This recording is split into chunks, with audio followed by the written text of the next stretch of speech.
The KXAN News Podcast is sponsored by Shelf Genie. Breaking news from KXAN News. That breaking news, Austin now investigating its 5th homicide in the last 9 days. Good morning, I'm Tom Miller. I'm Sally Hernandez. They are still on the scene this morning at this latest homicide. Someone shot and killed a woman in East Austin, according to police. Let's go ahead and take a live look at the scene this morning. This is now at the Fort Branch Apartments on Techna Center Drive near 183 in North Austin. Police say a woman called 911 last night saying someone shot her in her own apartment. They tried to save her, but she didn't make it. APD says during the phone call, she didn't give a lot of information, and that led to a slower response time. Other than her being shot, officers had to try and find the location. They weren't as quick as they were able to, just because they were given limited information. But she did provide enough information to finally get the officers to kind of pin down her exact location. There are currently no suspects in custody, and as we go in depth on this, police are investigating this as Austin's 20th homicide of the year. Again, 5 in the last 9 days. There were a total of 71 last year, and the record was in 2021 with 88 homicides. First warning weather with meteorologist Kristen Curry. Well, good morning. Let's begin with a look at our clouds and radar. We do have another round of those low clouds out there, but not seeing a whole lot coming in on radar here. A lot of this green that I'm showing you on your screen is actually just reflectivities, but is it possible you see a couple little spots of drizzle just like it did yesterday and the day before? Yes, it's not heavy. It is not widespread. The majority of us dry. At this moment, I'm seeing the clouds on our Whittlesey Landscape Supplies weather camera there in Granite Shoals, hence the grayness you see up above the surface. Temperature right now 72 degrees. It is very comfortable out there. These temperatures way warmer than what we typically wake up to this time of year, with 60s and 70s out in the hill country, and then almost all of us in those lower 70s east of I-35. Currently sitting at 72 here in Austin, which is just a few degrees warmer than where we were yesterday at this time. And we're going to continue that warming trend, I should say, into the later part of today. I mean, yesterday we hit 80. I'm thinking more so 83 here in the city, with just that rain chance to watch for this morning. Cloudy skies clearing some as we get towards the later half of today as well.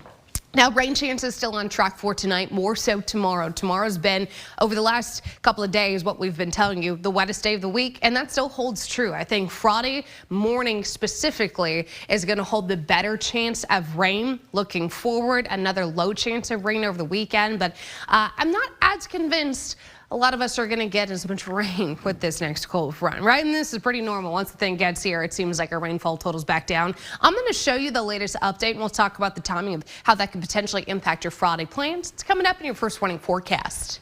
Thank you, Kristen. A family of 4 says they had to wait more than 2 hours for police to respond to this crash here on Saturday. It was in North Austin. They say the driver admitted he'd just been to the bar, but police say there's currently no criminal investigation. And this morning, we're taking a deeper look at why the department is saying this and how it's prioritizing calls. KXAN's Brianna Hollis talked with the people who were hit. There he goes, around the bus and straight into you. Kids were screaming, the smoke, the air, about everything. A traumatizing trip home from a day at the aquarium. I just don't want something like this to happen to somebody else. Dustin and Lacey Percival say the man who caused this damage admitted to being drunk, and the couple told the operator that when they called 911. The family of 4 then waited by the wreckage for more than 2 hours with no sign of police. Any mother out there right now, put yourself in my shoes. APD says the initial call came in at 4:18 p.m. from Jollyville Road near Great Hills Trail, but all nearby officers were working bigger emergencies, so the department couldn't get an officer there until 6:35, and they had to pull that officer from another sector. Police say this call came in as a crash urgent, which is a priority 2 call. The system classifies calls as priorities 0 through 4, 0 being the most urgent, so this one fell right in the middle. We looked through incident reports to see what other types of calls police responded to in that same sector Saturday evening. We found criminal trespass calls, which police say are priority 2, as well as various disturbance calls, which can range in priority. Had the police arrived in a timely manner, I think 100% he would have been arrested and cited for a DUI. Police say they aren't investigating the driver, so the family plans to sue him. Clients, of course, want him to be prosecuted, but I think that in light of the fact he was allowed to leave the scene, it'll be very difficult.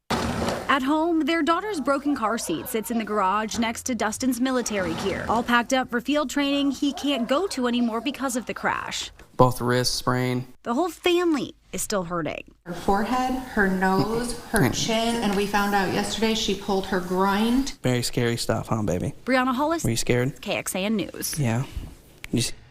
The family says that officers performed a field sobriety test on the driver and then let him go.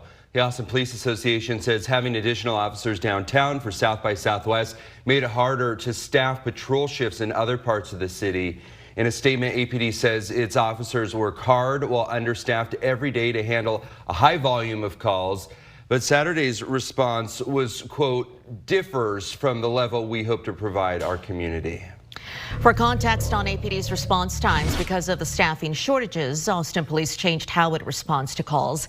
Since October of 2021, people with non-emergency calls have been asked to call 311, or you can go online to report crimes that were no longer in progress and there was no immediate threat to your life or property. The idea was to free up the officers to respond to more active calls. Another challenge impacting response times, staffing shortages for APD's 911 call center. People calling in an emergency complained about some of those longer hold times on 911.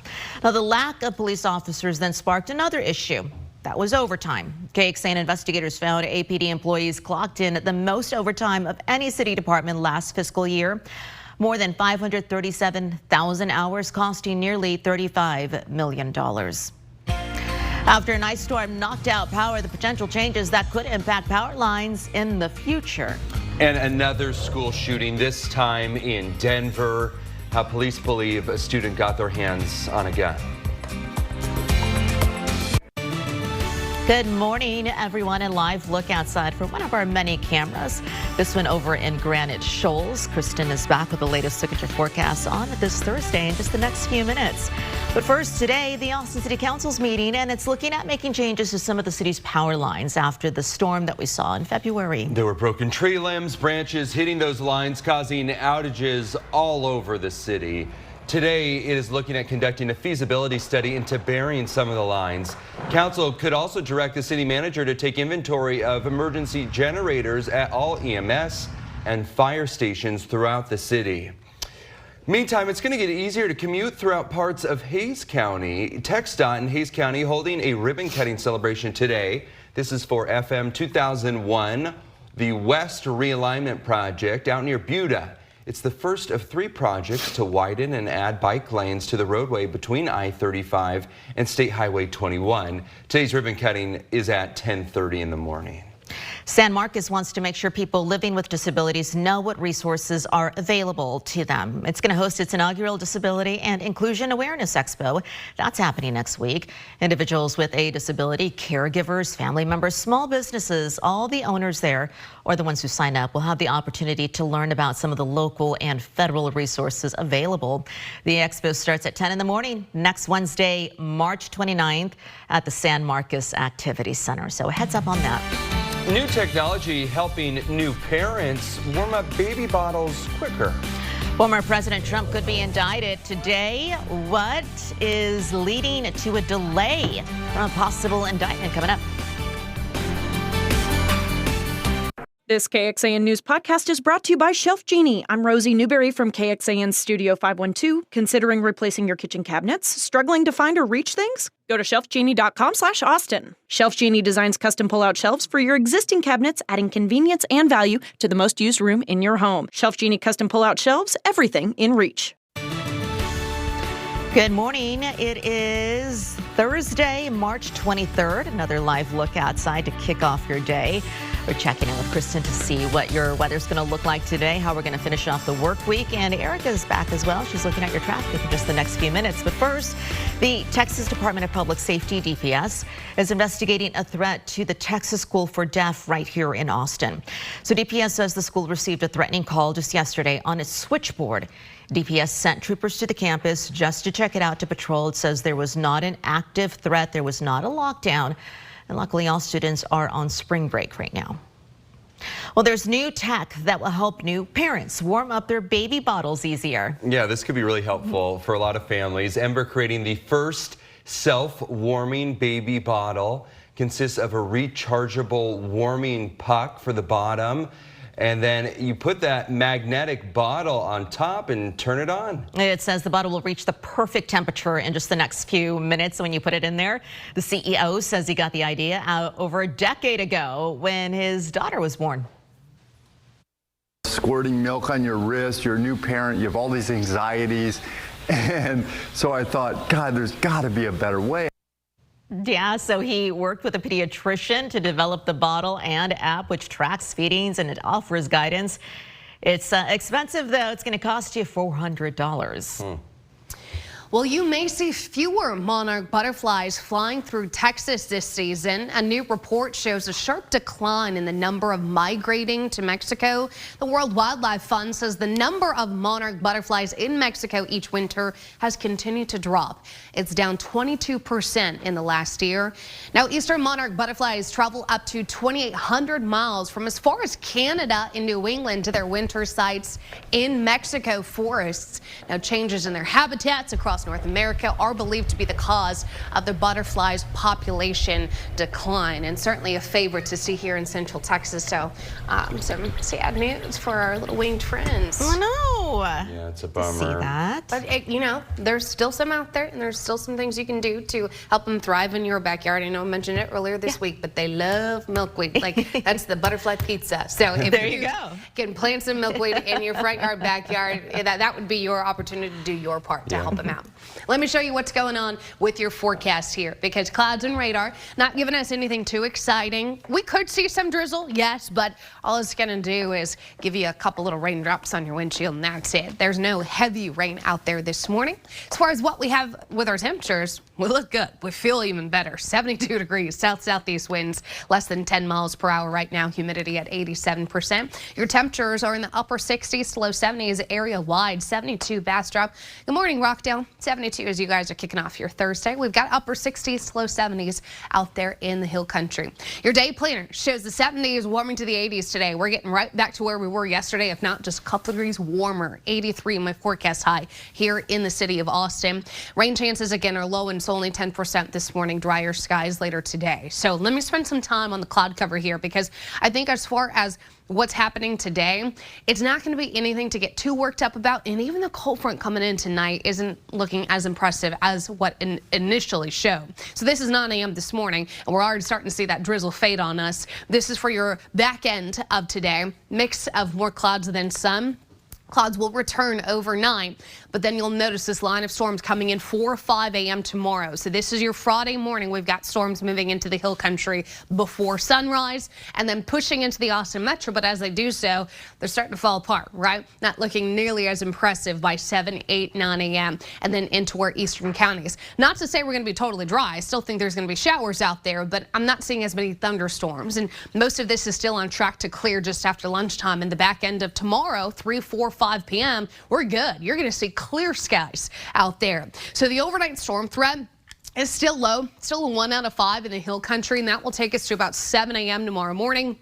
After 7 a.m., the severe storm risk is going to follow the cold front. Again, it's just a 1 out of 5, though, so it's on the low end to begin with. We're talking 1 or 2 storms out may have enough to make it to that severe criteria. We'll be watching for hail as the primary concern. I'm not seeing a tornado risk with the overnight storms, but for the majority of us, these are not going to be anything in the way of dangerous thunderstorms. And rainfall potential clearly has come down as those storms and showers are trending weaker.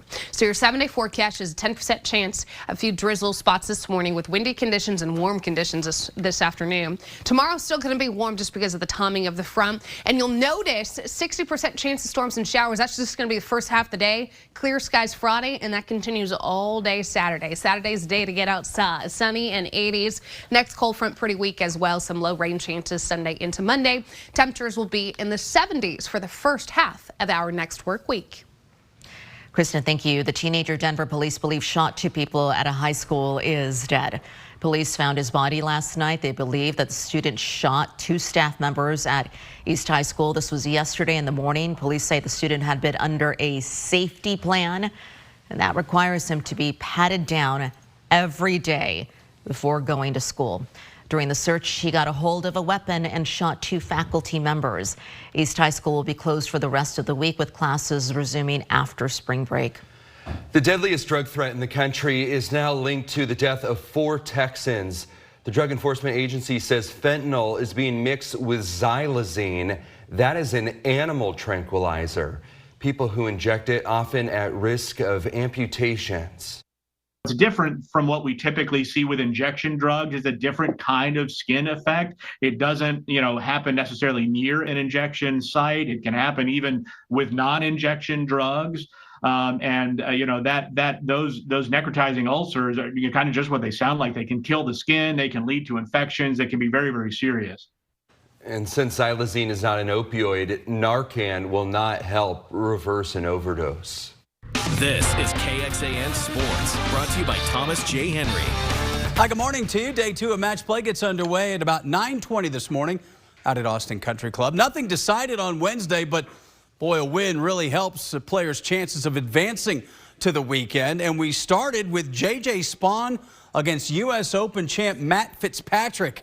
And Spahn, first one out, first one with a win, thanks to shots like that. Well, you're looking for upsets. How about Ricky Fowler? Hasn't even qualified for this event since the first time they were here in 2016, and he knocks off John Rahm. Fowler, low-key, said Rahm didn't play well.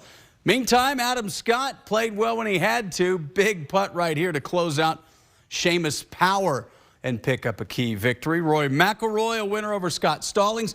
He won the last event before it moved to Austin. Speaking of the last event, Scotty Scheffler, of course, won that. He was taking on Davis Riley. Last one in the clubhouse, and he did it in style with that putt to close out his match. The best finish to a match had to be Jordan Spieth.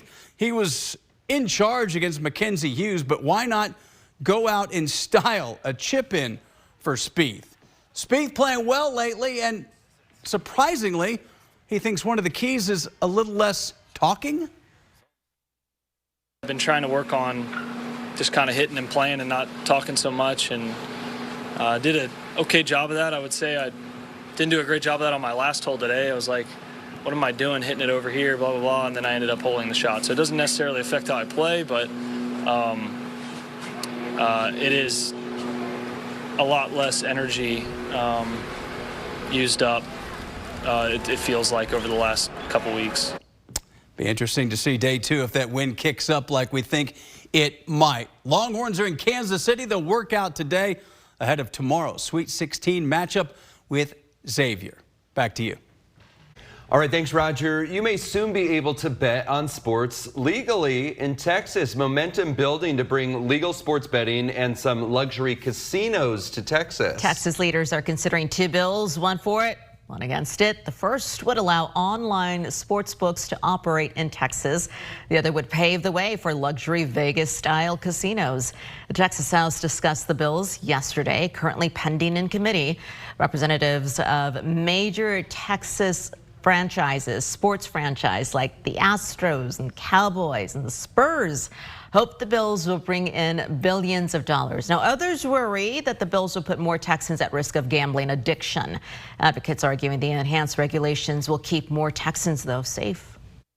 The social costs, which are significant, will far outweigh any tax revenue. This bill will exacerbate the problem. This is going to set up, with a legal sports betting industry, a framework by which dollars are dedicated to address the issue of responsible gaming. The final say, though, is ultimately, or could ultimately, be up to you. If the bills pass, the proposals will be to put it on the ballot in November. Now, thousands of Indeed employees are waking up this morning without a job. They found out yesterday that they were losing their jobs. The job search giant, co-headquartered here in Austin, says it's letting go of roughly 15% of its team, about 2,200 people. Cuts impacting nearly every level, every region.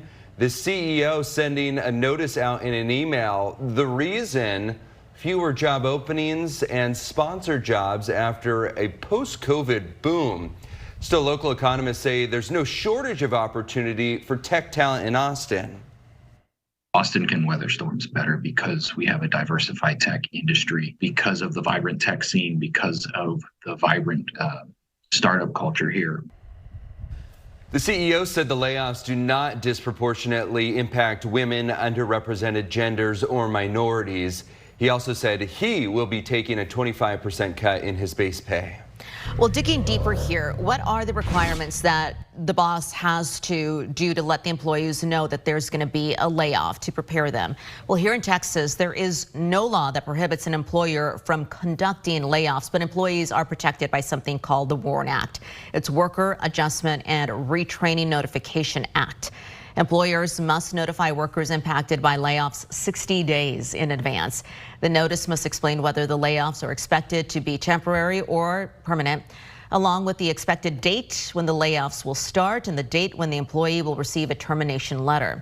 But employers are also required to do all of that if they have at least 100 full-time employees or at least 100 employees who work a combined 4,000 hours or more a week.